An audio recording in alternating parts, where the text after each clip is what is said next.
अभिनव को अनन्या के बगल में लेटकर वो रात याद आ रही थी। वो बस ये समझने की कोशिश कर रहा था कि आखिर वो कैसे अनन्या के कमरे में पहुंचा था।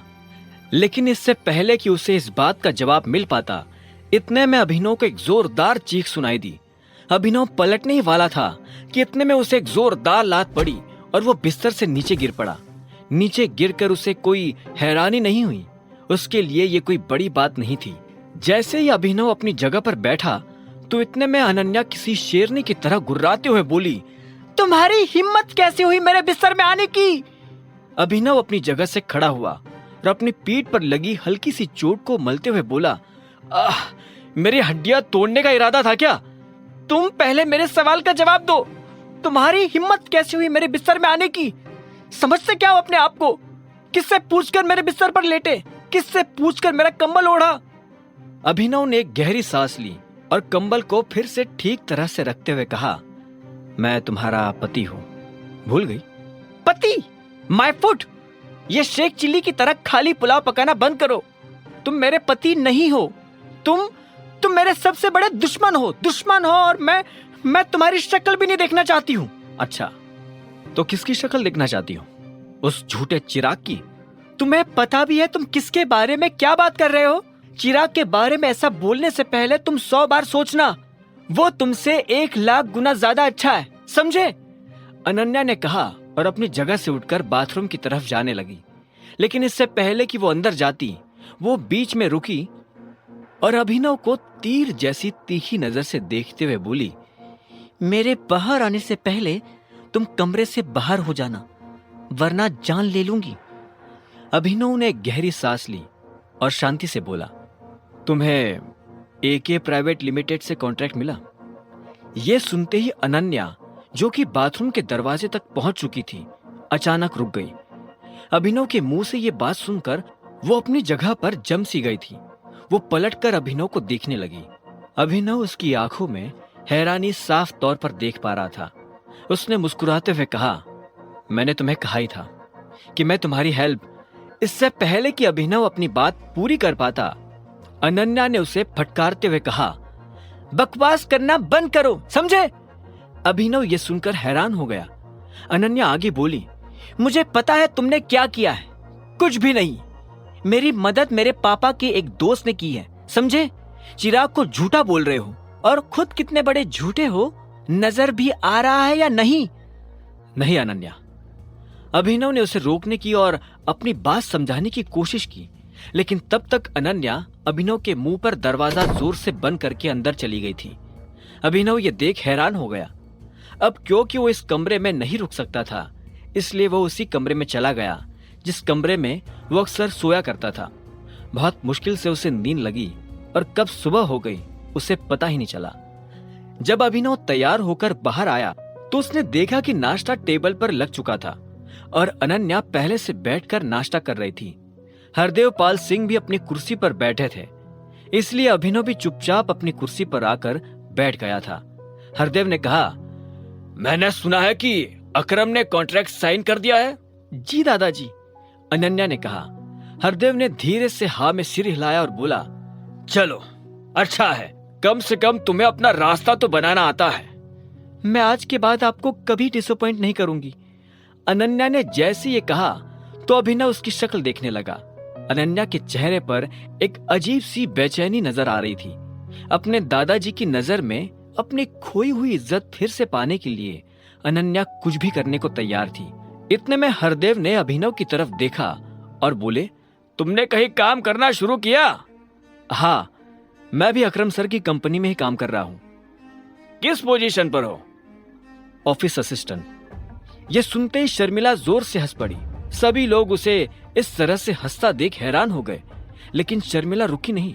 उसने हंसते हुए आगे कहा, तुम जैसे लोग ऐसे ही नौकरी करेंगे। वैसे चिराग तो हर महीने लाखों कमाता है, तुम कितना कमा लेते हो? अभिनव ने इस बात का कोई जवाब नहीं दिया।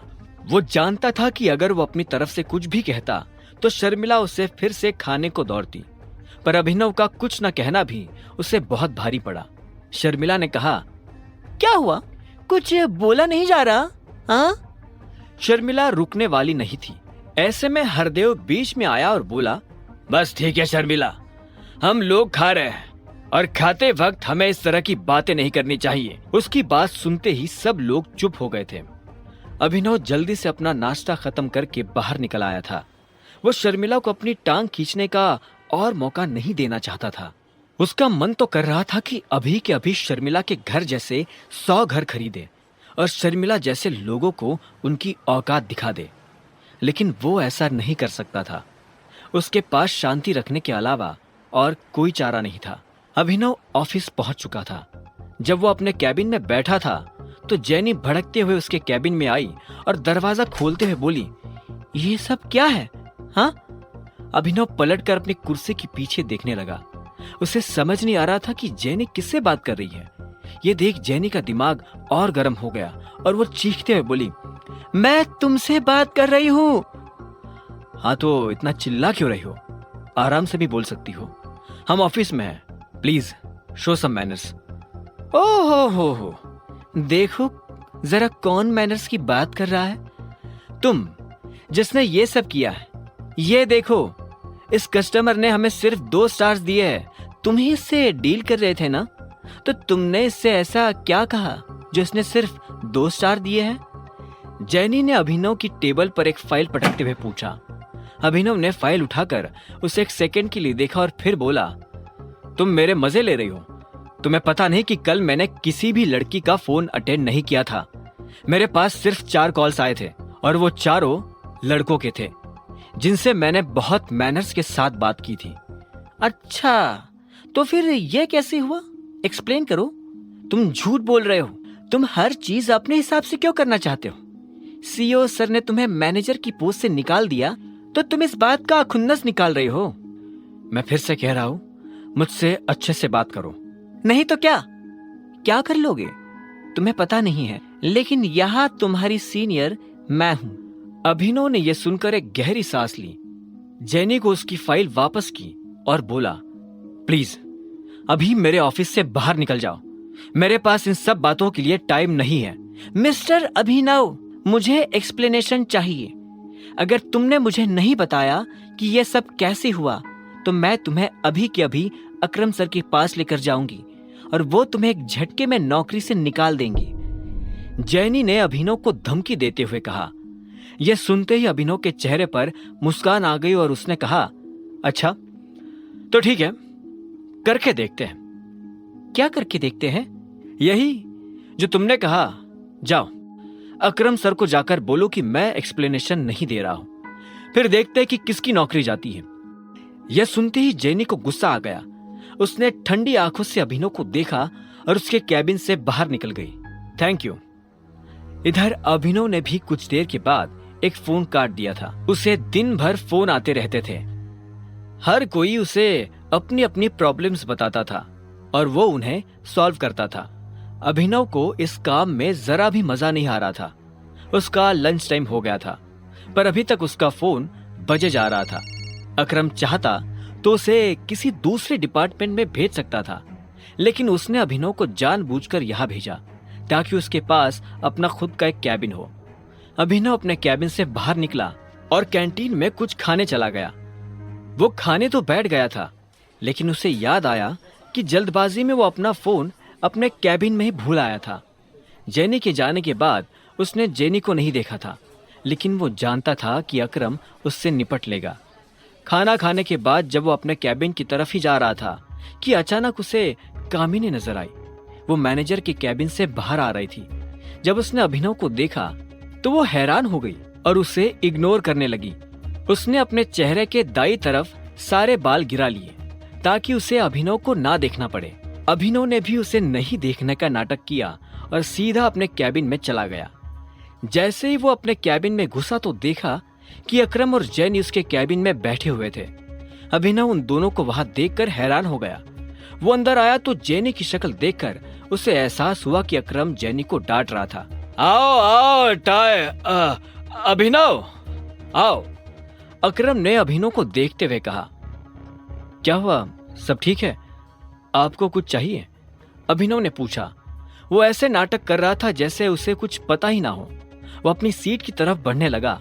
अकरम ने कहा, अभिनव, तुम्हारे और जेनी के बीच में जो कुछ भी हुआ उसके बारे में जेनी ने मुझे सब कुछ बताया।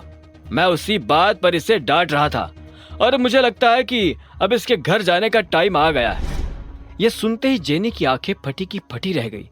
वो अकरम की तरफ देख रही थी। उसने पूछा, घर जाने का टाइम आ गया है मतलब?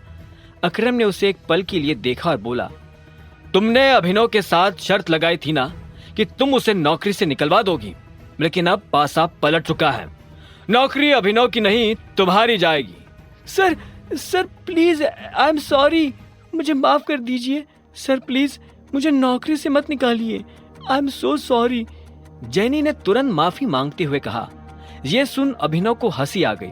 उसने कहा, मैंने तुम्हें कहा था ना जेनी, तुम मेरे जैसे आदमी से पंगा नहीं ले सकती हो। हाँ, तुम जिस तरह से मेरी रिस्पेक्ट करती हो उसी तरह से तुम्हें अभिनव की भी रिस्पेक्ट करनी पड़ेगी, और ना सिर्फ अभिनव की बल्कि इस कंपनी के हर एम्प्लॉय की तुम्हें रिस्पेक्ट करनी पड़ेगी। अकरम ने भी अभिनव की बात में जोड़ते हुए कहा। यह सुनकर जेनी घबराहट के मारे अपनी कुर्सी में पीछे खिसक कर बैठ गई। उसने अभिनव को देखा और बोली, प्लीज मुझे नौकरी से मत निकालिए, प्लीज अकरम सर, मुझे। इससे पहले कि जेनी अपनी बात पूरी कर पाती उसकी आंखें भर आई थी। अभिनव ने उसे देखा तो उसके मन में जेनी के लिए दया आ गई। उसने अकरम को देखा और इशारों इशारों में समझाया कि वो जेनी को नौकरी से नहीं निकाले। अकरम ने हाँ में सिर हिलाया और बोला, ठीक है, लेकिन यह सिर्फ एक ही शर्त पर हो सकता है। तुम्हें अगर इस कंपनी में रहना है तो तुम्हें अभिनव और बाकी लोगों की रिस्पेक्ट करनी पड़ेगी, लेकिन अगर तुम दोबारा अभिनव पर या किसी और पर बेवजह चिल्लाई तो मैं तुम्हें तीसरा मौका नहीं दूंगा। मैं आगे से ऐसा कुछ नहीं करूंगी सर, प्लीज, सच में, आई प्रॉमिस, मैं ऐसा कुछ नहीं करूंगी। जेनी ने डबडबाई आंखों से अकरम को देखते हुए कहा। और हाँ, एक चीज का ध्यान रखना, इस कैबिन में जो कुछ भी हुआ उसके बारे में बाहर जाकर अगर तुमने अपने बॉयफ्रेंड से भी बात की तो मैं नहीं करूंगी सर, नहीं करूंगी। मैं इस बारे में किसी से बात नहीं करूंगी, किसी से कुछ नहीं कहूंगी, प्रॉमिस। ठीक है, अब तुम जा सकती हो, अकरम ने कहा। जेनी अपनी जगह से उठी और वहां से निकल गई। उसके जाते ही अकरम ने अभिनव से कहा, गजब का सिरदर्द है ये लड़की। अरे हाँ, लड़की से याद आया, मैंने तुम्हें ऑक्शन के बारे में बताया था ना, आज वो ऑक्शन होने वाला है और अलायना भी वहां आने वाली है। अलायना का नाम सुनते ही अभिनव के रोंगटे खड़े हो गए थे। बलराज ने पहले से अभिनव को अलायना के बारे में इतना कुछ बता दिया था कि अब वो अलायना से मिलने के लिए बेताब था। उसने कहा, हाँ, हम भी इस ऑक्शन में चलेंगे। हम नहीं, सिर्फ तुम। मैं आऊंगा पर तुम्हारे साथ नहीं। लोगों को शक होगा, हो सकता है कि मेरे साथ चलने से तुम्हें दिक्पाल छिंगावत भी मिल जाए। दिक्पाल छिंगावत का नाम सुनते ही अभिनव की आंखें बड़ी बड़ी हो गई थी। वो अपने दुश्मन से जल्द मिलना चाहता था। इतने में अकरम ने कहा, दिक्पाल से ज्यादा अलायना से बचकर रहना, she is a sweet poison. तुम्हें ले जाने के लिए मैंने अपने एक आदमी से बात कर ली है, वो तुम्हें मेरे रेस्टोरेंट से पिक कर लेगा। और हाँ, ये वीआईपी कार्ड अपने पास रखो, शहर के सभी बड़े लोगों के पास ये कार्ड है। कोई तुम्हें परेशान करे तो बस ये कार्ड दिखा देना। अभिनव ने उस कार्ड को लिया और ध्यान से देखने लगा। उस कार्ड पर निचले हिस्से में एक छोटा सा टाइगर गुदा हुआ था।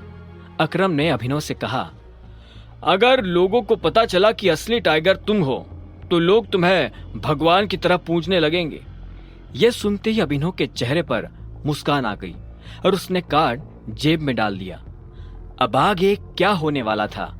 क्या होगा जब अभिनव मिलेगा अलायना से, और क्या वो आज अपने दुश्मन दिक्पाल को देख पाएगा? जानने के लिए सुनते रहिए द रिटर्न ऑफ टाइगर, सिर्फ पॉकेट एफएम पर।